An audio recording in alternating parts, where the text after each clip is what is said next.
perjalananku ke Makedonia, lalu dari Makedonia kembali lagi kepada kamu, supaya kamu menolong aku dalam perjalananku ke Yudea. Jadi, adakah aku bertindak serampangan dalam merencanakan hal ini? Atau adakah aku membuat rencanaku itu menurut keinginanku sendiri, sehingga padaku serentak terdapat ya dan tidak? Demi Allah yang setia, janji kami kepada kamu bukanlah serentak ya dan tidak. Karena Yesus Kristus anak Allah yang telah kami beritakan di tengah-tengah kamu, yaitu olehku dan oleh Silvanus dan Timotius, bukanlah ya dan tidak, tetapi sebaliknya, di dalam dia hanya ada iya. Sebab Kristus adalah ya bagi semua janji Allah. Itulah sebabnya oleh dia kita mengatakan amin untuk memuliakan Allah. Sebab dia yang telah meneguhkan kami bersama-sama dengan kamu di dalam Kristus adalah Allah yang telah mengurapi, mementeraikan tanda miliknya atas kita dan yang memberikan Roh Kudus di dalam hati kita sebagai jaminan dari semua yang telah disediakan untuk kita. Tetapi aku memanggil Allah sebagai saksiku. Ia mengenal aku. Bahwa sebabnya aku tidak datang ke Korintus ialah untuk menyayangkan kamu. Bukan karena kami mau memerintahkan apa yang harus kamu percayai, karena kami berdiri teguh dalam imanmu. Karena kamu sebaliknya kami mau turut bekerja untuk sukacitamu. Aku telah mengambil keputusan dalam hatiku bahwa aku tidak akan datang lagi kepadamu dalam duka cita. Sebab jika aku mendukakan hatimu, siapa lagi yang dapat membuat aku menjadi gembira selain dia yang berduka cita karena aku. Dan justru itulah maksud suratku ini, yaitu supaya jika aku datang, jangan aku berduka cita oleh mereka yang harus membuat aku menjadi gembira. Sebab aku yakin tentang kamu semua, bahwa sukacitaku adalah juga sukacitamu. Aku menulis kepada kamu dengan hati yang sangat cemas dan sesak dan dengan menyucurkan banyak air mata. Bukan supaya kamu bersedih, tetapi supaya kamu tahu betapa besarnya kasihku kepada kamu semua. Amin ya, amin. Perikop ini diberi judul perubahan dalam rencana Paulus. Paulus mengatakan di sini, inilah yang kami megahkan, yaitu bahwa suara hati kami memberi kesaksian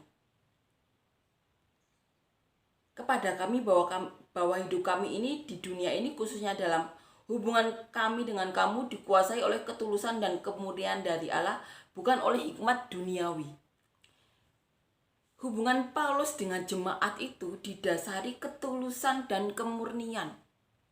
Bahkan Paulus mengatakan bahwa Paulus itu mau memberi sukacita saja.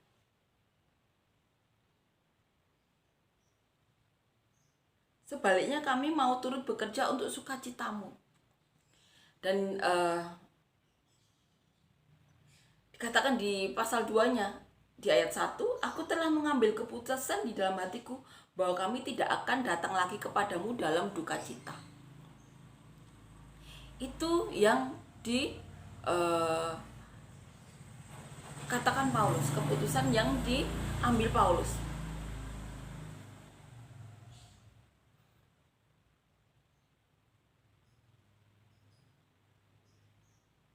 Dan Paulus juga mengatakan, yang membuat Paulus bersukacita itu ketika ada orang yang berduka cita karena Paulus. Maksudnya begini, Paulus kan mengalami banyak hal ya, penderitaan saat mengabarkan Injil. Dan saat ada orang yang berduka cita karena Paulus ya, itu yang membuat Paulus bersukacita. Karena apa? Ada yang peduli dengan Paulus, ada yang mendoakan Paulus, berduka cita karena Paulus. Itu yang membuat Paulus bersukacita. Orang-orang yang peduli kepada Paulus lah yang membuat Paulus bersukacita. Amin ya. Dikatakan juga selanjutnya, tetapi oleh kekuatan kasih karunia Allah.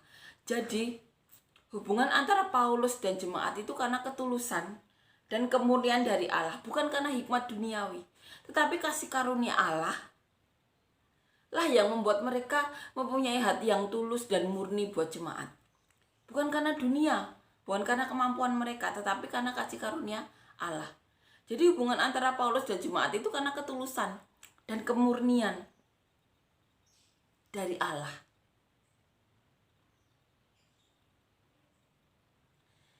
Dikatakan di ayat 13, sebab kami hanya menuliskan kepada kamu apa yang dapat kamu baca dan pahamkan. Dan aku harap mudah-mudahan kamu akan memahami sepenuhnya. Yang dituliskan Paulus itu hal-hal yang dapat mereka baca dan paham. Yang bisa mereka paham itu yang ditulis oleh Paulus. Dan Paulus juga berdoa semoga mereka paham sepenuhnya. Katakan di ayat 14, seperti yang telah kamu pahamkan sebagian dari kami, yaitu bahwa pada hari Tuhan Yesus kamu akan bermegah atas kami, seperti kami juga akan bermegah atas kamu. Berdasarkan keyakinan ini aku pernah merencanakan untuk mengunjungi kamu dahulu, supaya kamu boleh menerima kasih karunia untuk kedua kalinya. Kemudian aku meneruskan perjalananku ke Makedonia, lalu dari Makedonia kembali lagi kepada kamu supaya kamu menolongku dalam perjalananku ke Yudea. Ini yang dikatakan Paulus mengenai rencana Paulus. Jadi adakah aku bertindak serampangan dalam merencanakan hal ini? Atau adakah aku membuat rencanaku itu menurut keinginanku sendiri sehingga kepadaku serentak dapat berkata ya dan tidak? Demi Allah yang setia, janji kami kepada kamu bukanlah serentak ya dan tidak, karena Yesus Kristus anak Allah yang telah kami beritakan di tengah-tengah kamu, yaitu olehku dan oleh Silvanus dan Timotius, bukanlah ya dan tidak, tetapi sebaliknya di dalam dia hanya ada ya. Itu yang dikatakan Paulus, bahwa di dalam Tuhan Yesus hanya ada ya.